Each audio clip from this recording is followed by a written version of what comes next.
Hello everyone and welcome to today's webinar on Red Hat Ansible together with Fastlane.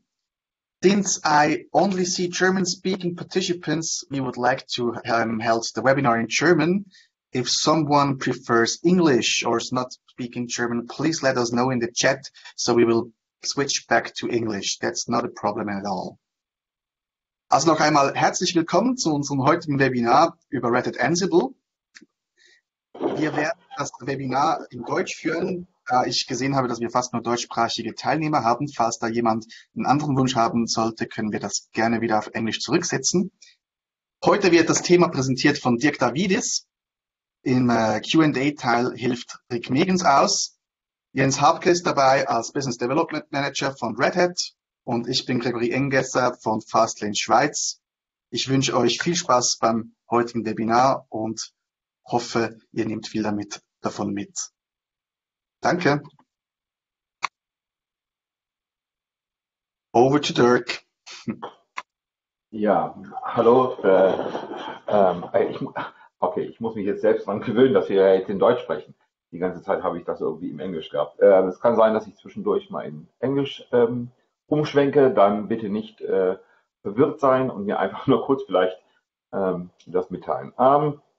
Ja, ich möchte mich kurz vorstellen. Ich bin Dirk Davidis von Red Hat, von der Training Unit von Red Hat, mit dem Titel eines Training Solution Architects, komme aus dem Consulting und treue in Anführungsstrichen überwiegend die Themen OpenShift, aber eben halt auch Ansible und Storage.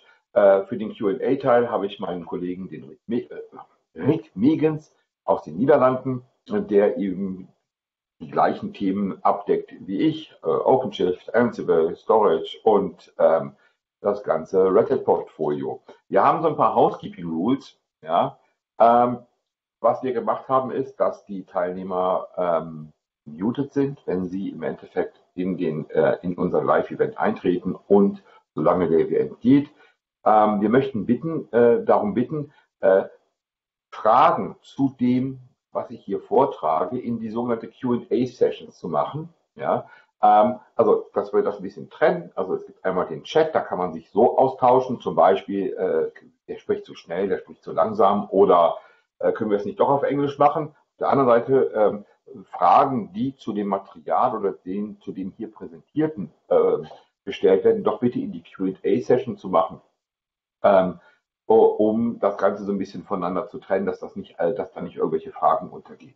Alle von uns nicht beantworteten Fragen werden in den letzten 10 Minuten von jedem Section sozusagen noch beantwortet und gegebenenfalls, je nachdem wie viele Fragen kommen, manchmal haben wir das in den Webinars, dann im Anschluss daran vielleicht nochmal extra beantwortet. Aber wie gesagt, auch diese ganzen beantworteten Fragen werden, wenn ich jetzt mich nicht irre, den Teilnehmern später im Anschluss zur Verfügung gestellt. Und, ganz wichtig, ja, die ganze Session wird aufgezeichnet und ja, wird aufgezeichnet. So, perfekt. Dirk, kannst du mich hören? Ja. Wir haben Teilnehmer, die gerne auf Englisch die Präsi hätten. Können wir das auf Englisch bitte tauschen? Okay, then we will switch to English. Now I have the issue that maybe I'm switching back to German. So please, if I'm switching back to German, right, just let me know. Should I explain the housekeeping rules again? Steffi, what do you think? Sehr kurz bitte. What? I should. Do the short version, Dirk. Short version of the housekeeping rules in English. Participants are muted by entry and during the event. Questions, please submit questions to the topics in the Q&A section. Please submit all other questions that are not Ansible related in the chat. All answered questions will be answered in the last 10 minutes of each section, or if we have too much questions at the end of the event, when we send these questions to you, the complete Q&A section. And the session is going to be recorded. Next slide. So what we are talking about? We are talking about one of the major products from Red Hat. It is called Ansible. So Ansible is about automation. And why we need automation, right? We're doing automation every day, right?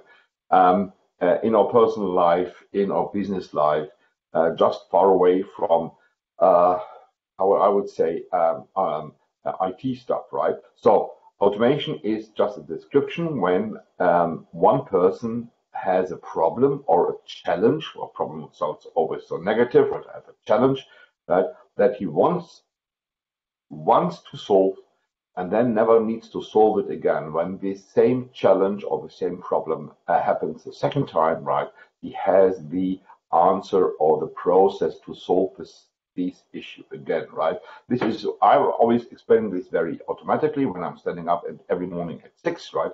And I need to make my teeth brush, right? This is an automated process. My brain is not up and running at 6, but I have an automated process. I know how to clean my teeth, right?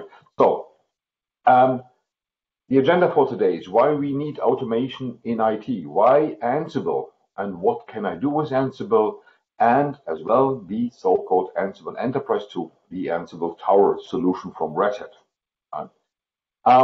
So teams are automating, right? We have different kind of teams in every business, right? We have network teams, security, operations, developers, infrastructure teams, and the so-called line of business teams. So all of these teams, they are automating, or they are not automating, but it would make sense for them to automate their processes and their problems that they have, right? So and Ansible is one way of automating and finding answers, right, to concurrent issues that you have with some specific problems / challenges, right? For example, the easiest example is you want to install a web server, right? You just describe this once. I will explain this later. You just describe once the procedure, how you would install and set up a web server, right? You define the steps once with Ansible, right? And then when you need to install the second, third, fifth, or I don't know, the next 500 web servers, you have one automated process that is set up all these 500 web servers. So why Ansible, right? First of all, Ansible is really simple. I mean, we are not talking about Ansible Tower now. We're just talking about the Ansible core system. First of all, it is a human readable automation. All that what we call the tasks that will be executed during our process of automation, there are human readable, right? It is a YAML file that is just describing what to do in which order, which steps needs to be taken. The second one is no special coding skills needed, right? We don't need any Python, any other languages, right? First of all, I mean, if we want to get more deeper into Ansible, maybe later, yes, we need it, but just for using Ansible, right, we need no special coding. It is very simple. Tasks will be executed in the order they are placed in a specific file, right? We was creating a file and said first task, second task, install Ansible, install the web server, install a database, set up the web server, set up the database, and these steps will be executed step by step. And they are usable by every team because we don't need any, let's say, specific coding skills. Secondly, Ansible is very powerful. From app deployment till configuration management, workflow orchestration, network automation, right? Or orchestrate the app lifecycle of applications, right? We can do a lot of things with Ansible, right? The third thing is very interesting. It is an agentless architecture. We are connecting, first of all, when we're talking about, let's say, Linux or Unix environments, we are just connecting over SSH. First thing. Second thing is we can just as well, if we like, I'm just and I always try not to laugh. We can as well execute automated tasks in on Windows system with a WinRM, right? So we're using two default, let's say, quotes, tools, right? So for the completely Unix, Linux, let's say, world, right? We don't need any agent, right? We just need to have access over SSH, right? So we don't need to take care about agents on the client side. No agents to exploit or update. Perfect, right? It is, let's say, a split system. We have one system that is executing the tasks on other systems, right? So if the other systems don't need any agent, right? Perfect. No update, no exploit, no version mismatch, nothing, right? We can get started immediately, right? And they say at the end it is more efficient and more secure because of the way Ansible is working. So once again, what I want to do is orchestration, configuration management, application deployment, provisioning, continuous delivery, security, and deployment. Right. So a lot of I would say automation tasks I want to execute, and as you can see, where we can let's say execute these kind of tasks on firewalls, load balancers, applications, containers. We're talking about Kubernetes and OpenShift. We can execute tasks in the cloud, on servers, on infrastructure components, on storage. For example, just in this case, for example, when you, for example, are interested in OpenShift Ceph storage, right? The complete installation, the complete configuration, the complete, let's say, update of an Ceph cluster for Red Hat, Ceph storage cluster from Red Hat, right? This will be done by Ansible, right? You just execute an Ansible playbook, and then at the end you have your complete Ceph cluster. Or, for example, we can execute stuff, these kind of tasks on network devices, and a lot of more. So as you can see, when I have im Endeffekt, at the end, a different kind of team from networking to infrastructure, operations, security, etc. Right? They can just come together, right, over Ansible, right, at the main automation platform, and then executing their automation tasks on the different kind of environment. Yeah. So 50 plus certified platforms. I mean, I will not now mention all of these platforms. We have some, let's say, major platforms: AWS, Azure, Google, OpenStack. We have Satellite, RHEL. You can see Docker, OpenShift, Kubernetes, storage, NetApp. We have Windows. What can I do with Windows? ACLs, files, packages, etc. We have different kind of network platforms like Arista, Big Switch, Cisco, F5, Juniper. In security section, from Checkpoint till IBM or Juniper. From monitoring, Dynatrace, New Relic, Slack, Jenkins, Vagrant, whatever it is, we can just automate tasks or configurations for these different kind of systems for different kind of purpose with a centralized Ansible solution. Yeah, the Red Hat Ansible engine, the universal language of automation. I'm having some Q&A. Rik. Do we have some Q&A? No, we only had one question, and that was about the language. So we switched to back to English, but that's all at the moment. So okay, I'm speaking English now, so I think we answered this question. Perfect. Yeah. So as I said earlier, that this Ansible automation platform when we want to create, let's say, that what we want to automate, right? First of all, we have a simple human readable automation configuration. Let's say configuration. We have powerful, because we have thousands of different kind of integrations for every purpose. We have modules on and on, right?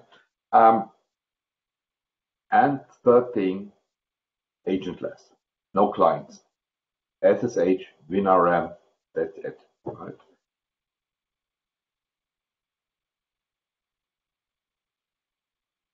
Yeah. So the engine, cross-platform, human readable, perfect description, our application, version controls, dynamic inventories, orchestration plays well with others. So first of all, because we are agentless, we don't care about some, let's say, software incompatibilities. That means we just need to make sure that I can access the system over WinRM, this is the access for Windows systems, or I can access the system over OpenSSH. That's it. So in this case, we are really cross-platform.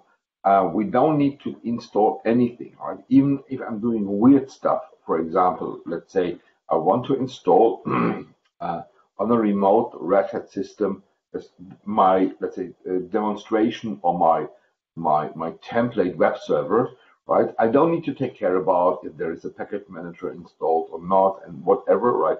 Because Ansible is bringing everything it needs to the remote system, even if there is no, let's say, package manager installed. I mean, it doesn't make sense, but let's assume. Then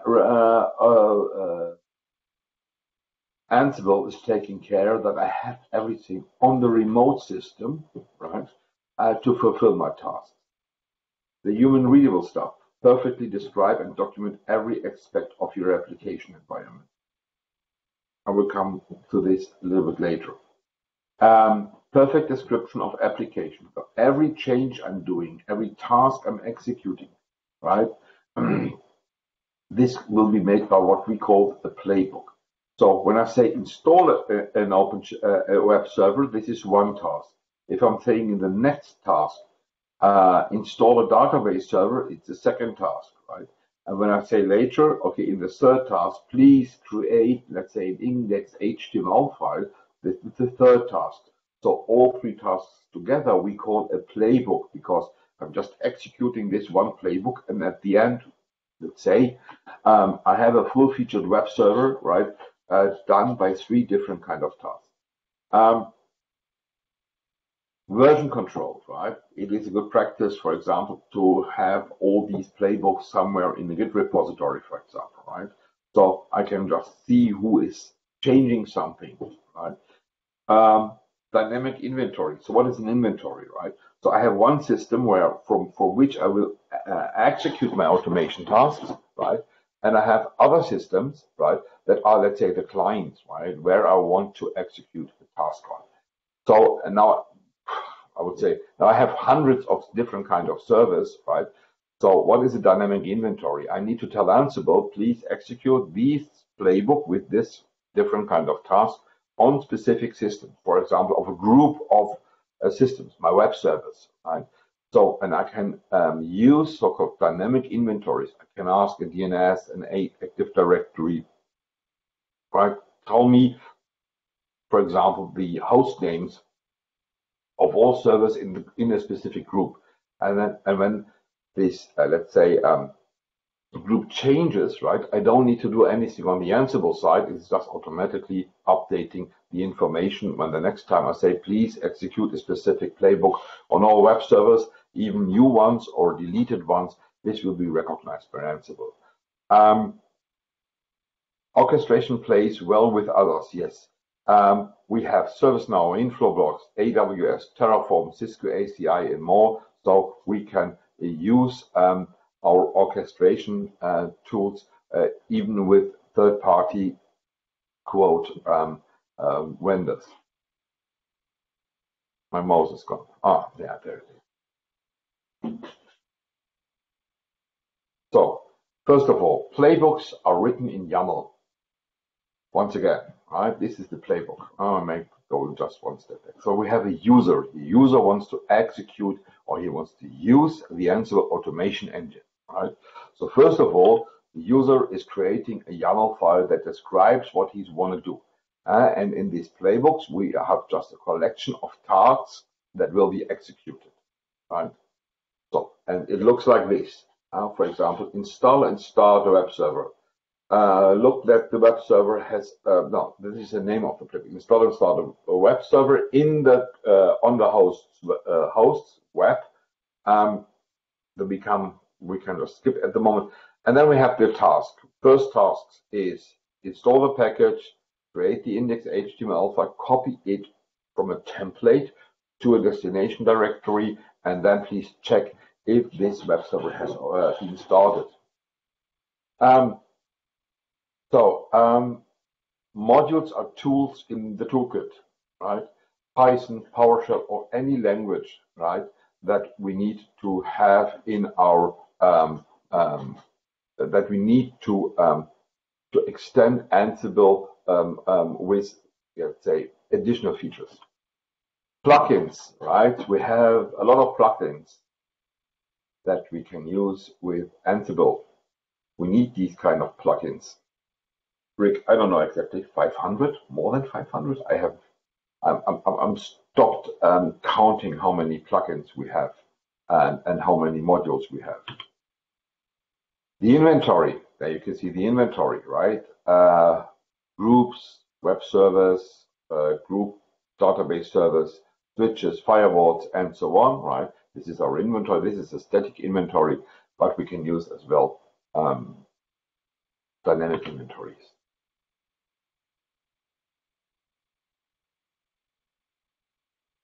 Let's go back. No. So public and private cloud, Red Hat OpenStack, Satellite, VMware, AWS, Rackspace, Google Compute Engine, and Azure will be supported. We support as well these CMDB, ServiceNow, Cobbler, BMC, or any custom CMDB. We can, as I said, we can automate everything, right? Nearly everything, right?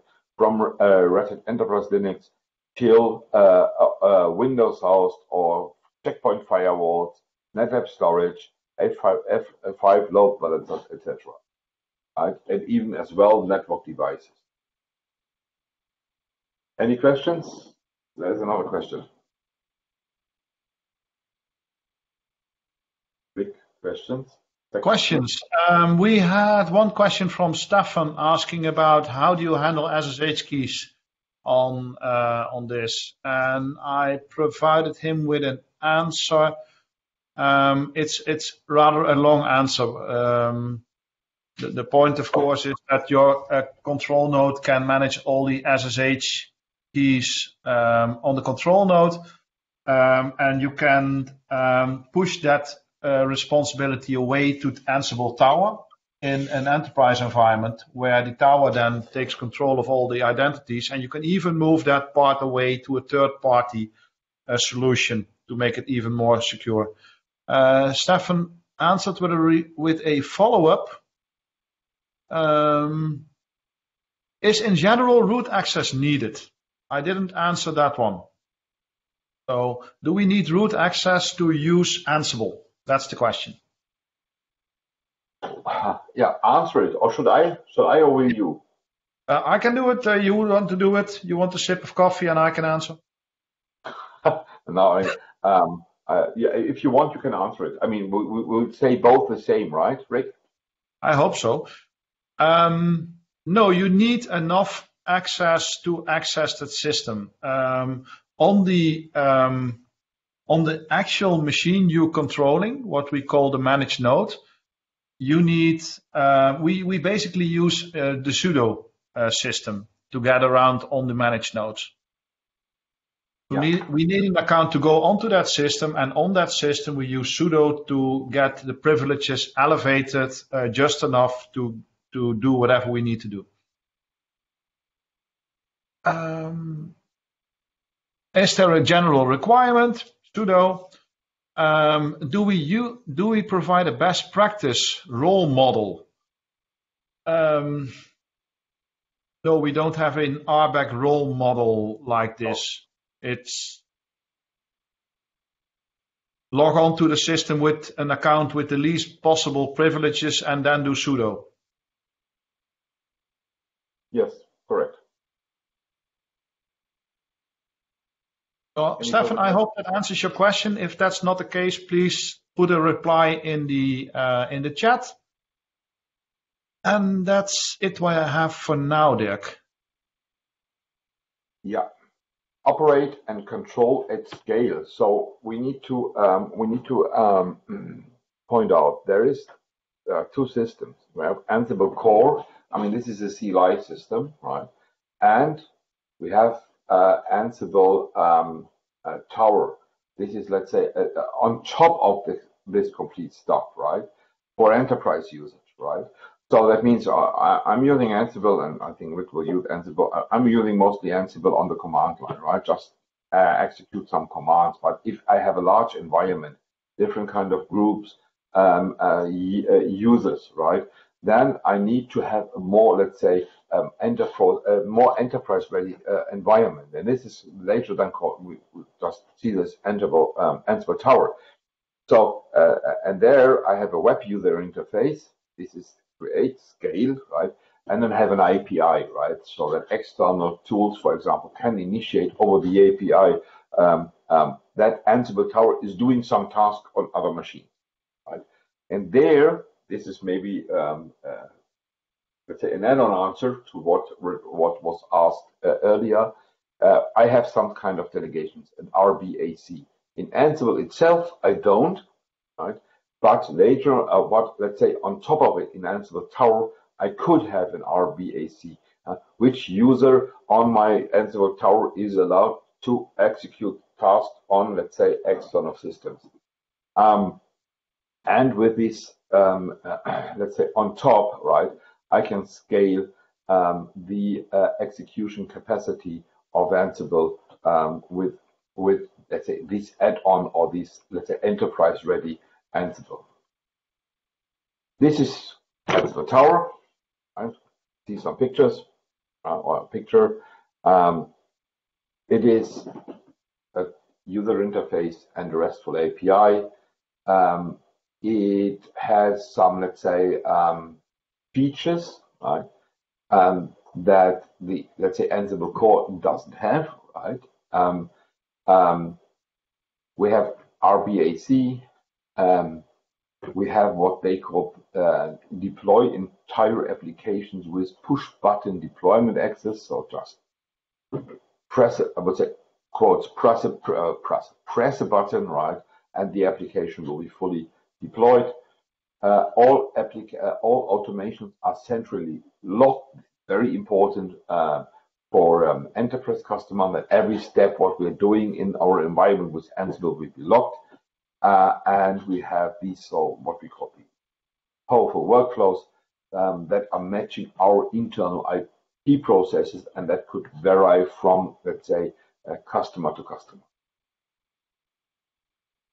Yeah. Ansible Tower, once again, the push button method, right? And the user interface that makes it easy for novice. I mean, for Ansible Tower, you really don't need so much Ansible knowledge, right? It's like, okay, I want to do a specific task. Let's first of all check if I have the, let's say, allowance, if I'm able to execute the task, and then we will see what that this will be executed on the remote system. We have the Restful API that means that I can, for example, integrate external systems into I can give access. I can give external system the access and to Ansible, right, over our Restful API to execute tasks. Right? Yeah, we have the RBAC in Ansible Tower to restrict Playbook access to, let's say, just a specific group of users, whatever we need to separate or whatever we need to restrict. we have these enterprise integrations starting from TechUs to at the end authentication with OA2, or we can have some setup, some notifications over Slack and Twilio, PagerDuty, even Telegram. I was checking it work, right? Very important is our centralized logging, right? That we can fulfill business needs, that we need to log every single step that we're doing in our data center, for example, financial customers, right? Or system critical environments where we need to have logging, backwards logging, what we are doing with, for example, our Ansible automation. And we have these so-called workflows, right? This is what is a feature of Ansible Tower. I mean, it could do everything with core Ansible as well, but it makes it very easy when I have a multi-flow and playbook execution, right? Different kind of playbooks that I just use and create a specific workflow. For example, I have a playbook for web server, I have a playbook for databases, I have a playbook for storage, right? So I can just create a workflow that is installing the web server, then the database, and at the end, when the database is there, set up the storage for my, let's say, application, right? And at the end, this is a workflow that is creating a complete environment. So, just to confuse you a little bit more, right? You can see the complete Red Hat automation platform. Starting with the admins and the admin that are creating the Ansible playbooks. So very important is in Ansible Tower, you have now, let's say, clicky, bunty, clicky system that you can just create playbooks. So the playbooks that will be executed, they are in YAML, and you need to know how to create them, right? But for example, you can just create them and make them available over the Ansible Tower system to other users or customers. Then we have the Ansible CLI system. This is mostly from the admin side, and from the user side we have the Ansible Tower system, including the Ansible API. And this Ansible Tower is integrated in cloudredhat.com. I don't know if you have already checked cloudredhat.com, but there we have an automation hub with certified collections, partner collections, automation analytics, and so-called service catalogs.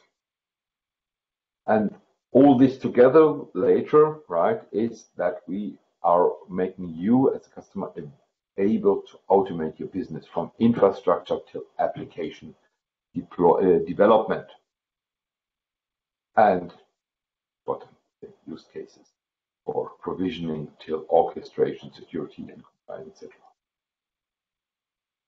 What else we have? We have what we call in Ansible Tower a job template. These job templates allows Ansible playbooks to be controlled, delegated, and scaled for an organization. It starts with name, a specific inventory. Do we need some specific credentials? Then we need to say to define which kind of project which project is containing the Ansible playbooks, right? And then at the right side you can see the Ansible playbook. So the project there, and then the playbook. Yeah. Inventories. I'm coming back to inventories. I said inventories could be static. I'm just defining a host name and an IP address. I can group different kind of hosts into so-called groups, right? That means when I'm just saying, please execute this task on the group, I don't know, web server, all web servers will be accessed, and it will be these tasks will be done on all the web servers. Yeah. And then credentials. This was one question earlier. So Ansible Tower can host the credential that we need to get access to external resources, right? This could be managed network devices. This could be a Git environment. It could be how to sync inventories from external sources, etc. And yeah, we have a full browsable API, right, that we can access from the outside and invoke even actions on this. Yeah, our BAC as well. You can see it. We can have single users or teams that we can give access to specific systems, permissions to specific playbooks, etc. So what kind of backends we are supporting, from Azure AD till Takas Plus, LDAP, Google OAuth2, GitHub, etc. All these systems will be supported by us as, let's say, an enterprise authentication in the backend. We can have as well centralized log files, and we can even create them for different kind of, let's say, environments, for example, Splunk, and we can even send these logs to external, let's say, centralized logs from Ansible Tower to external log environments, for example, like Splunk. There you can see an example for the workflow. You can see that we are starting somewhere and we are creating different, we have now different kind of playbooks, right? And depending on our workflow, we can define what will be done when specific kind of workflows, playbooks will be executed that we, let's say, put together in a workflow.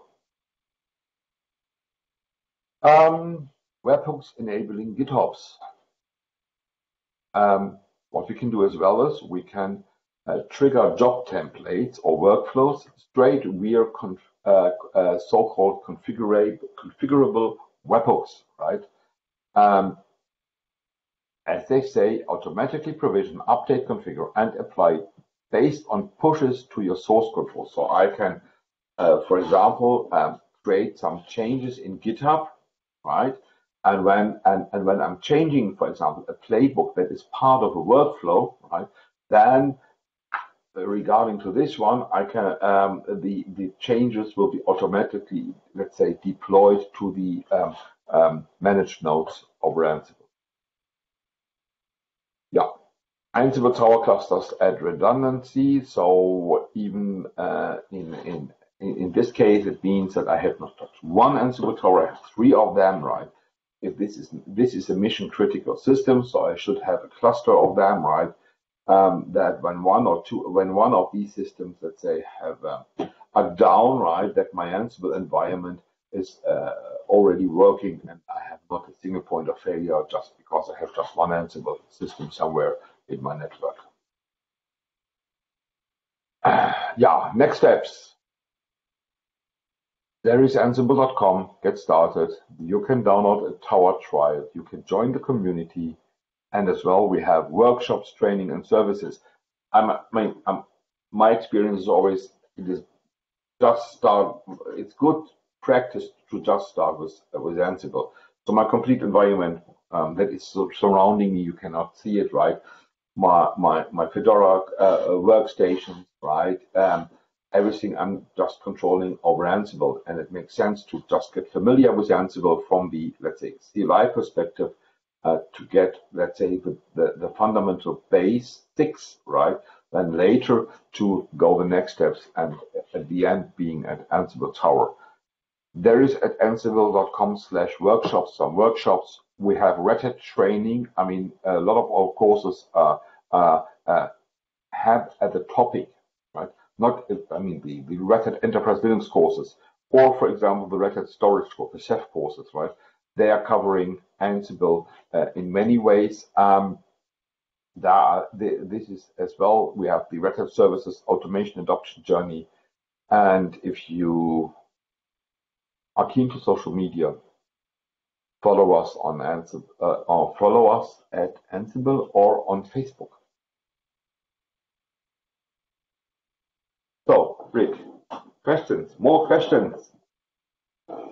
Do we have more questions? We had a few more questions. Let's round. Johannes asked us about subscriptions.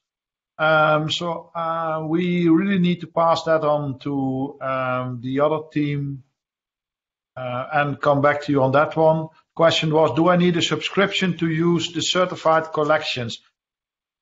My guess is no, but I want to be sure. I don't know as well. Sorry? I don't know as well. I think you don't need, but I'm not sure. Yeah, it's just a feeling. Yeah. So to be sure, we will pass it on to the team and get back to you on that one, Johannes.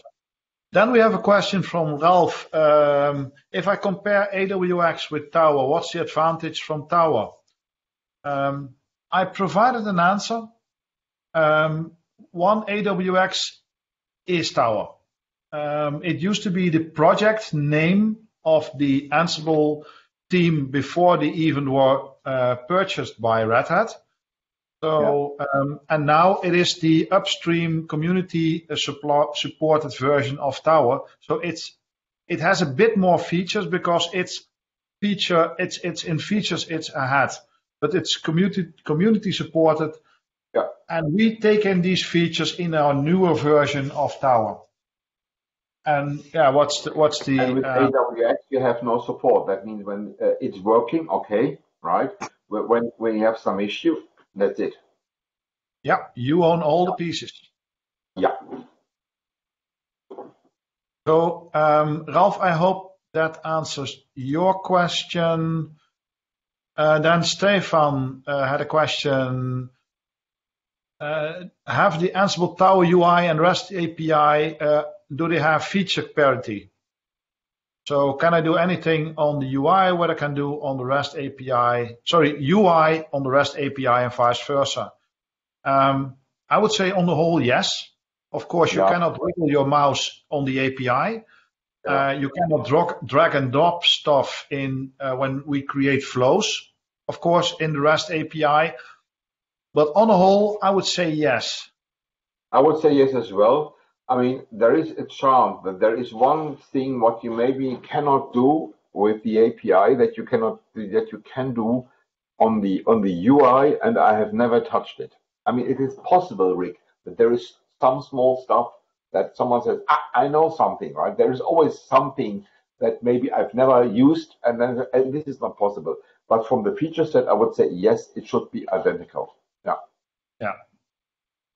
So, Stefan, I hope that answered your question on the feature set, and that's about it. What I have, Dirk. Cool. So, then I'm finished from my side. I think Red Hat Ansible learning paths and courses is not my business. I mean, it is my business, but from the other kind of perspective, right? So I would hand over to who's taking over? Jens. Here I am. We are alone. Hello. Hello. I will switch off my phone and my video so you have the audience. Okay. Yes. Hello and welcome. My name is Jens. I'm the business development manager for Red Hat training here in Germany. So, and I'm taking over the explanation of the Ansible learning path and our courses that we have in offering. And yeah, I get started. So we can move on to the next slide. Thank you.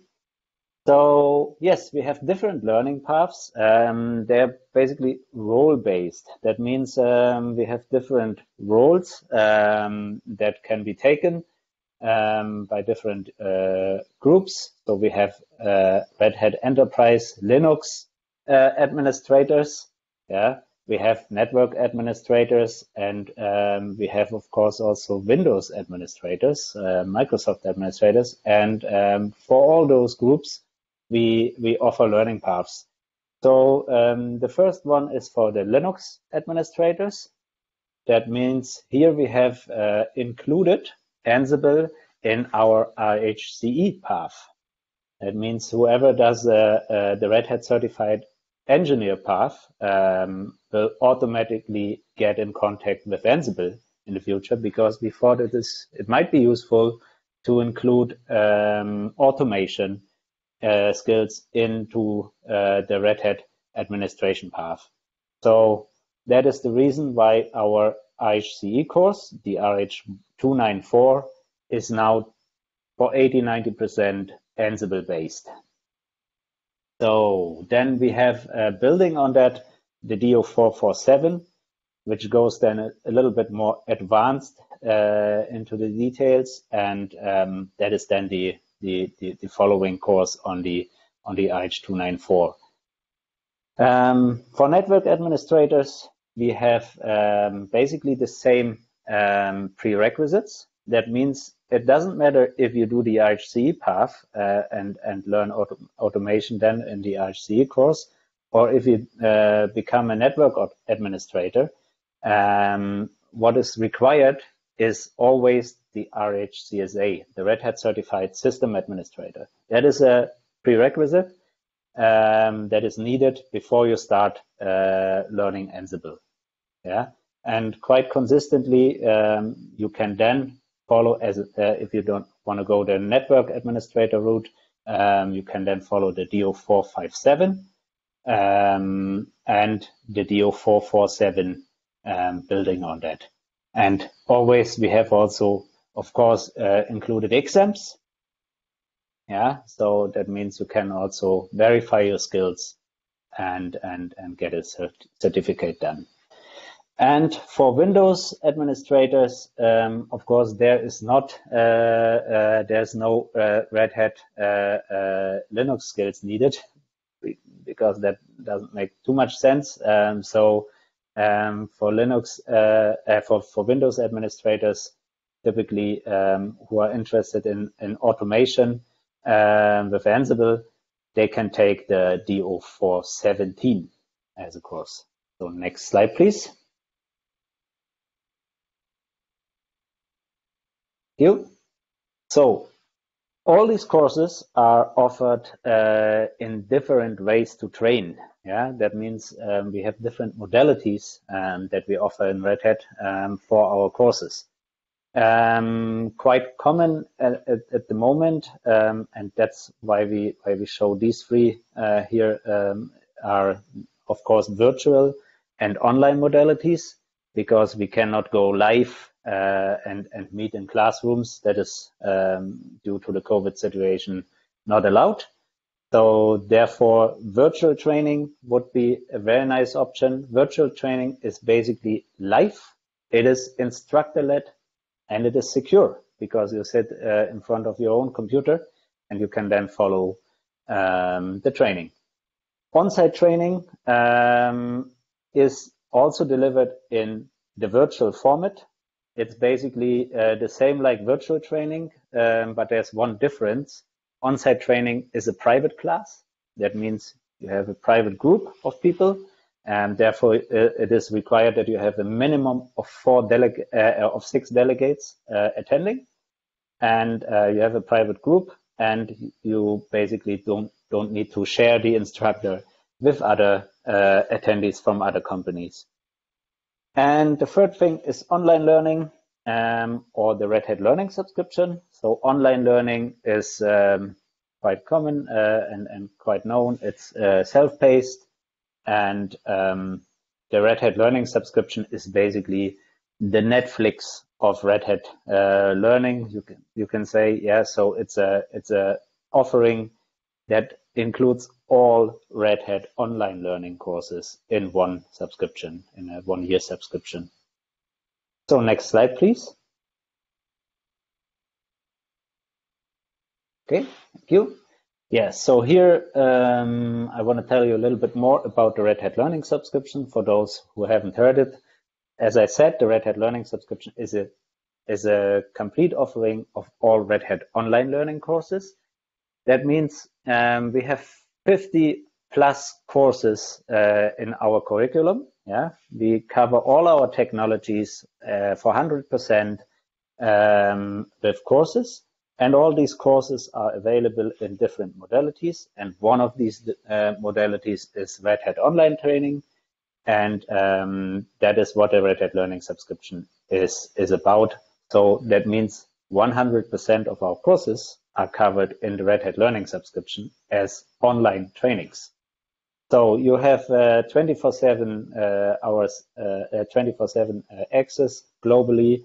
It is even available offline. It is self-paced. Then we have different versions of the Red Hat Learning subscription. Next slide, please. Thank you. Yeah, exactly. So we have the basic Red Hat Learning subscription, we have the standard learning subscription, and we have the developer learning subscription. And as you can see, all three of them include different options and features. So basically, the standard Red Hat Learning subscription is our highest ranking offer of the Red Hat Learning subscription because it includes everything of the shown features. Yeah, that means the courses itself, hands-on labs, of course, instructor videos, so where instructors also give you some taste of training for most wanted topics that are currently very actual and very hot, I would say. It includes the video courses, which is just a different format of our online training. So that means video courses is pre-recorded sessions. Yeah, so that these sessions were live sessions, and they are basically pre-recorded, video recorded sessions, which you can then watch. So it's a bit kind of a YouTube style. Then it includes expert seminars. Expert seminars are also seminars done by our most experienced instructors about hot topics like AI, for example. It includes instructor office hours. What means instructor office hours? Instructor office hours means you have a chat function where you can schedule a chat with a live instructor and ask your questions about the courses. And it includes learning paths. Learning paths are basically set up learning paths you can then follow. You can have them in a visible format. And it includes 5 certification exams plus 2 retakes. So that's basically the standard. Now the basic doesn't include some of the features of the standard course. So for example, not the certification exams. Those are not included. It's just online learning and the labs, you can basically say. And the developer learning subscription is a special offer for developers. So it doesn't include admin related courses. It only includes the developer courses, but also 3 certification exams, but 0 retakes. Okay, that's it from that slide, please.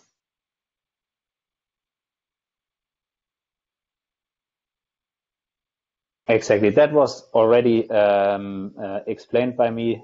So that is basically something you can later on read if you need further information, or you can just ask me. Okay, next slide, please. Okay, and with that, I hand over to Gregory.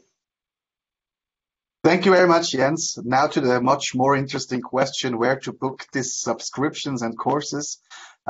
All the mentioned courses and many more are bookable on fastlane.de or fastlane.ch.